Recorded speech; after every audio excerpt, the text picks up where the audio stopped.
जय Shri Krishna. Dear friends, welcome.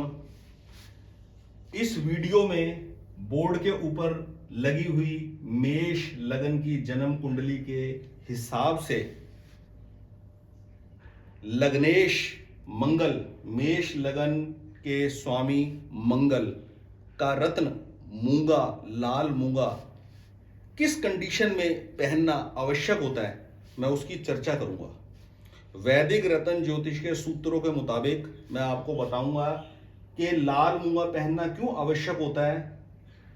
Life में आने वाली अड़चन को रिमूव करने के लिए, उस अड़चन में से निकलने के लिए, अपनी मानसिक ऊर्जा बढ़ाने के लिए। वीडियो की शुरुआत करने से पहले मैं आपको बता दूं, मेरी इस वीडियो के आधार पर जेमस्टोन ना पहने। जेमस्टोन पहनने के लिए आप किसी एक्सपर्ट की राय लें और हॉरोस्कोप का प्रॉपर एनालिसिस करवाने के बाद ही पहने। अगर आपका इंटरेस्ट मेरे द्वारा जेमस्टोन प्रिस्क्रिप्शन लेने का हो, you can take consultation from me, that will be paid consultation. आप पेड कंसल्टेंसी बुक कर अपॉइंटमेंट बुक कर अपने हॉरोस्कोप का एनालिसिस करवा सकते हैं और मैं उसके हिसाब से प्रॉपर एनालिसिस कर सारे एजेंशियल भावों का फिर इस निष्कर्ष पे पहुंचूंगा कि जेमस्टोन पहना जाए या ना पहना जाए, या सिर्फ रेमेडीज से काम चलाया जाए। तो चलिए वीडियो की शुरुआत करते हैं। वैदिक रतन ज्योतिष के हिसाब से जन्म कुंडली के 5 भाव अत्यधिक आवश्यक होते हैं। लग्नेश, सुखेश, भाग्येश, कर्मेश और पंचमेश, ये 5 भाव अत्यधिक आवश्यक होते हैं और जेमस्टोन इन 5 भाव से रिलेटेड ही पहना जाता है। और जेमस्टोन केवल एक पहनना चाहिए। बहुत ही रेयर केस में जेमस्टोन 2 पहन सकते हैं, वो भी तब जब पहला जेमस्टोन पहनने में कम से कम आपको 3 से 6 महीने गुजर जाए, तब उसके बाद दूसरा जेमस्टोन धारण किया जाता है।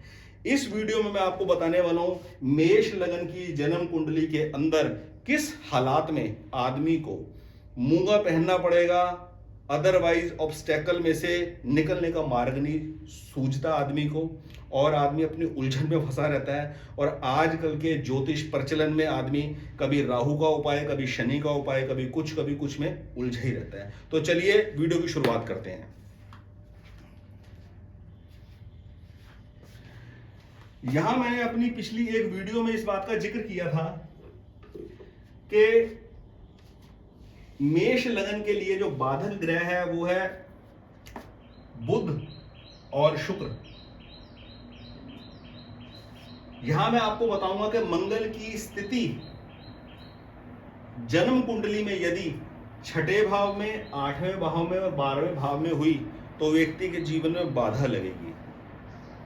बाधा का मतलब किसी भी फील्ड के अंदर आदमी मानसिक रूप से ऐसे उलझेगा, टॉर्चर होगा कि वो अन्य दूसरे फील्ड की तरफ कंसंट्रेट नहीं कर पाएगा, उधर अपनी एनर्जी नहीं दे पाएगा। उसकी एनर्जी सारी उस पर्टिकुलर बाधा, अड़चन में खचित हो जाएगी, फंस जाएगी।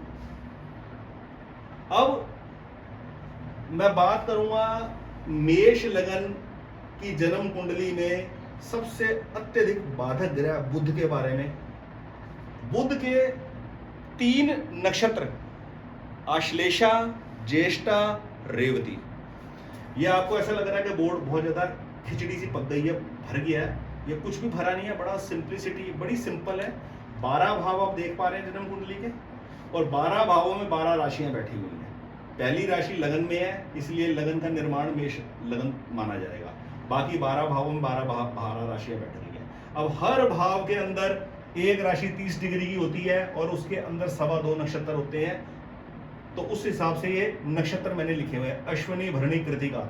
अश्विनी, भरणी, कृतिका, अश्विनी के 4 चरण, भरणी के 4 चरण और कृतिका के 1 चरण। फिर 3 चरण, एक नक्षत्र में 4 चरण होते हैं, तो एक नक्षत्र कृतिका का इसमें आ गया, 3 चरण अगले भाव में चले गए। कृतिका, रोहिणी के 4 चरण और मृगशिरा के 2 चरण। ठीक है जी, 3 4 2। फिर इसी प्रकार 2 4 3 और उसके बाद 1 4 4।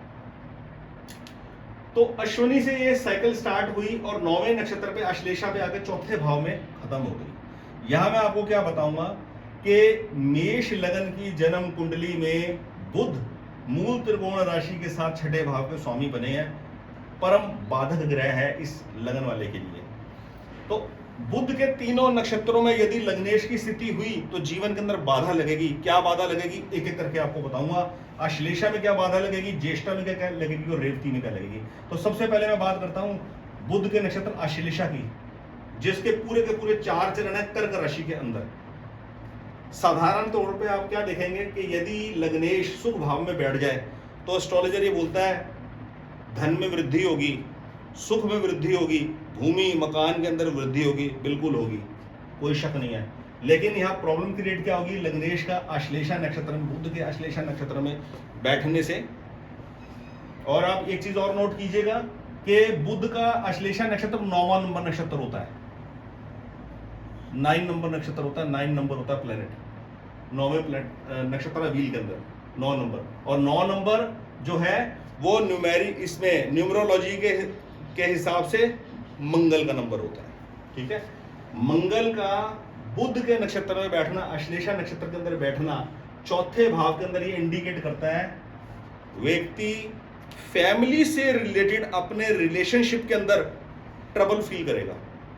जिससे वो प्रेम करता है, जिसको वो अपना लाइफ पार्टनर बनाना चाहता है, उसका इस घर के अंदर आना घर के मेंबर्स के बिहेवियर के खिलाफ हो सकता है, अगेंस्ट हो सकता है। घर वाले उसकी, यानी कि जातक की, इंडिविजुअल की जिसकी जन्म कुंडली है, उसकी चॉइस के अगेंस्ट हो सकते हैं। ये टेंशन आदमी को मिल सकती है अपने जीवन के अंदर।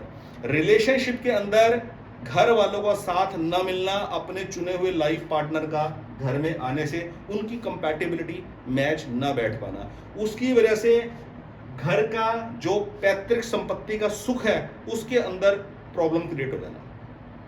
इस प्रॉब्लम से आदमी को छुटकारा नहीं मिलता। आदमी अगर मंगल की पोजीशन यदि आश्लेषा नक्षत्र के अंदर हो, अब आदमी मौजूदा महादशा और अंतरदशा के अंदर उलझा रहता है, दुनिया भर के उपाय करता रहता है। ऐसी क्रिटिकल कंडीशन के अंदर आई सजेस्ट मूंगा फॉर मेष लगन इंडिविजुअल। लेकिन उसके लिए और कई एस्पेक्ट भी देखूंगा, कंसल्ट करूंगा, पूरा काउंसलिंग सेशन के अंदर पूरी डिटेल लूंगा, पास्ट लाइफ हिस्ट्री कैसे बीती है आपकी, उस बेस पे फिर निष्कर्ष पे पहुंचूंगा। क्योंकि सी स्ट्रेट अवे ऐसे जेमस्टोन प्रेस्क्राइब नहीं किया जा सकता कि आदमी इसके बेस के ऊपर जेमस्टोन पहन ले। इसलिए बार बार कह रहा हूं कुंडली का प्रॉपर विश्लेषण करवा के अपना जेमस्टोन धारण करें। तो लग्नेश मंगल का आश्लेषा नक्षत्र के अंदर बैठना आदमी का फैमिली रिलेशनशिप के अंदर खलल पैदा करेगा, यह बाधा है। बात को एग्जाम्पल देके लंबा करके समझा दो या स्ट्रेट अवे समझदार आदमी को इतना दो, कुंडली में बाधा है स्ट्रेट अवे। मंगल यदि अश्लेषा में बैठ गया, मंगल यदि ज्येष्ठा में बैठ गया, मंगल यदि रेवती में बैठ गया, टिपिकल बाधा है। वो बाधा आदमी की मानसिक शांति को भंग करेगी, उसको आगे बढ़ने से रोकेगी और वहीं स्टक करके रख देगी। उसका निवारण होगा लग्नेश का रत्न धारण करने से। ये है क्रक्स वीडियो का, लेकिन मैं थोड़ा डिटेल में बताने का प्रयास करूंगा क्योंकि आपने ये डिटेल कभी किसी किताबों में पढ़ी नहीं होगी। चलिए, लग्नेश का दूसरा जो नक्षत्र है 8वें भाव के अंदर पड़ता है ज्येष्ठा। यदि इस जन्म कुंडली का मालिक उस बच्चे की जन्म कुंडली जिसकी है मंगल की पोजीशन यदि ज्येष्ठा नक्षत्र में हुई, जो कि नक्षत्र व्हील के अंदर 18 नंबर नक्षत्र होता है, तो ये आदमी अपने वर्क प्लेस के ऊपर, मान लीजिए स्टूडेंट लाइफ में है, स्टूडेंट लाइफ के अंदर वहां स्टक कर जाएगा। 10th के बाद कौन सा स्ट्रीम लूं, आर्ट्स लूं, कॉमर्स लूं, नॉन मेडिकल सब्जेक्ट्स लूं, मेडिकल सब्जेक्ट्स लूं, नॉन मेडिकल से पढ़ लिए तो मेडिकल क्यों नहीं लिया, मेडिकल के सब्जेक्ट्स ले लिए। घर वालों ने जबरदस्ती इंजीनियर बनाने के चक्कर में नॉन मेडिकल सब्जेक्ट्स लेके दे दिए इंजीनियर बनने के चक्कर में, तो इसको बाद में याद आएगा बेहतर होता मैं कॉमर्स ही ले लेता, बेहतर होता मैं तो इसमें चल नहीं पाता, मेरे तो इसमें 50% 60% आते, इससे मैं आर्ट्स ले लेता अपने चुनिंदा सब्जेक्ट के अंदर। तो करियर से रिलेटेड जो फील्ड होगी उसके अंदर आदमी कशमकश में हमेशा डबल माइंडेड रहेगा, यहां स्टक करेगा। ज्येष्ठ नक्षत्र के अंदर मंगल इस बात का इंडिकेट करता है। पढ़ लिख कर किसी प्रकार से जॉब ले ली, जॉब लेने के बाद परफॉर्मेंस का सही रिजल्ट नहीं मिलता, पद प्रतिष्ठा नहीं मिलती, पद के अंदर ग्रोथ नहीं होती, प्रमोशन नहीं होता, समझ नहीं आता कि अपनी फील्ड के अंदर ग्रो कैसे करूं, एग्जिस्टिंग कंपनी के अंदर बढ़ोतरी नहीं मिल रही और कहीं और स्विच करने पर सेम सैलरी पैकेज मिल रहा है, कोई बढ़ोतरी नहीं, समझ नहीं आता इस फील्ड में कैसे टिके, या इससे स्विच ऑफ कर जाए, इस प्रकार का स्ट्रक करता है यदि लग्नेश ज्येष्ठा नक्षत्र में हो मेष लगन के अंदर। तीसरा नक्षत्र बुध का रेवती नक्षत्र। रेवती नक्षत्र नक्षत्रावील के अंदर 27 लास्ट नक्षत्र है। आप देखेंगे क्या कोइंसिडेंस है, हम बात कर रहे हैं बुध के नक्षत्रों की, और बुध का हर नक्षत्रावील के अंदर 9 नंबर पे पड़ता है, 18 नंबर पे पड़ता है, 27 नंबर पे पड़ता है, जिन सबका टोटल 9 आता है, और 9 नंबर न्यूमरोलॉजी के अंदर मंगल का नंबर होता है, ठीक है। और मंगल बुध को अपना परम शत्रु मानते हैं, और बुध की लॉर्डशिप तीसरे और छठे घर की है, और वो भी बुध की अपनी मूल त्रिकोण राशि छठे भाव में है, रोग ऋण शत्रु के भाव में। यहां पर अग्नि तत्व मंगल और यहां पर बौद्धिक तार्किक बौद्धिकता का आपस में संघर्ष है इस जन्म कुंडली के अंदर मेष लगन के अंदर, ठीक है। इसलिए मेष लगन के आदमी को कभी जिंदगी के अंदर पन्ना रतन नहीं बनना चाहिए बुध का। रेवती नक्षत्र के अंदर, रेवती नक्षत्र के अंदर मंगल का बैठना इंडिकेट करता है एक अपॉर्चुनिटी है, ये आदमी विदेश में जाके सेटल हो सकता है, इसको विदेश में जाकर सेटल होने की अपॉर्चुनिटीज मिल सकती है। अगर ये अटेम्प्ट करेगा तो वहां जा सकता है, लेकिन एक चैलेंज लेके जाना पड़ेगा, एक्स्ट्रा ऑर्डिनरी एफर्ट्स करने पड़ेंगे वहां पे परमानेंट रेजिडेंसी लेने के लिए, कॉम्प्रोमाइज करना पड़ेगा। जिस फील्ड के अंदर गए हैं उस फील्ड में ना जाकर उस कंट्री के अंदर जो डिमांडेड फील्ड है उसके हिसाब से अपने आप को मर्ज करना पड़ेगा।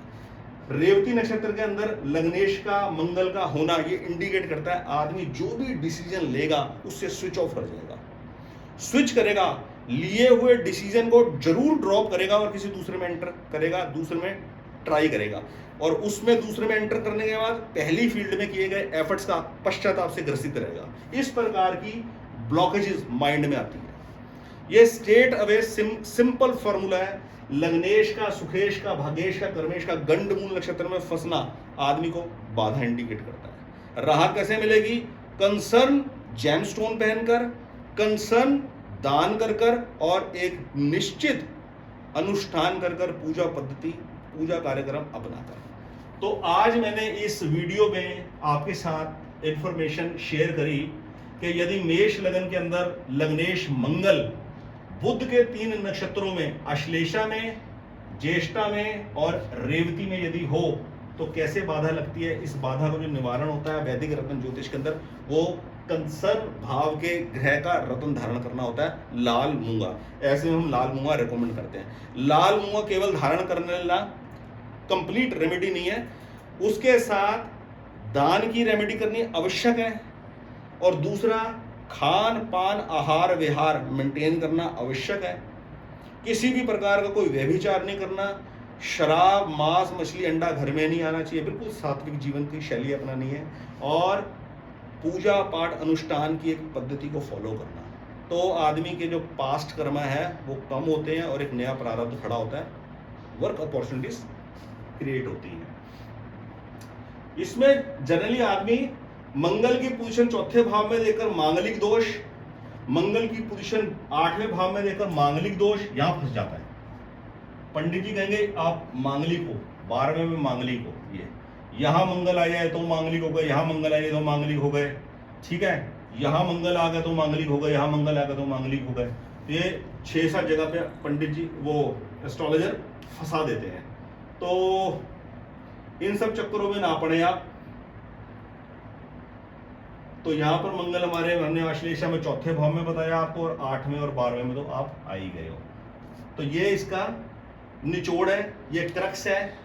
इस कंडीशन के अंदर हम जेमस्टोन धारण करते हैं। ग्रह कमजोर पड़ गया, फेवरेबल रिजल्ट नहीं दे रहा है, और आदमी की जो एनर्जी है वो दूसरे कामों के अंदर फिजूल जा रही है, उस चीज को बैलेंस करने के लिए कंसर्न ग्रह का जेमस्टोन धारण करना चाहिए। आज की इस वीडियो में फ्रेंड्स इतना ही। बहुत बहुत धन्यवाद। जय श्री कृष्ण।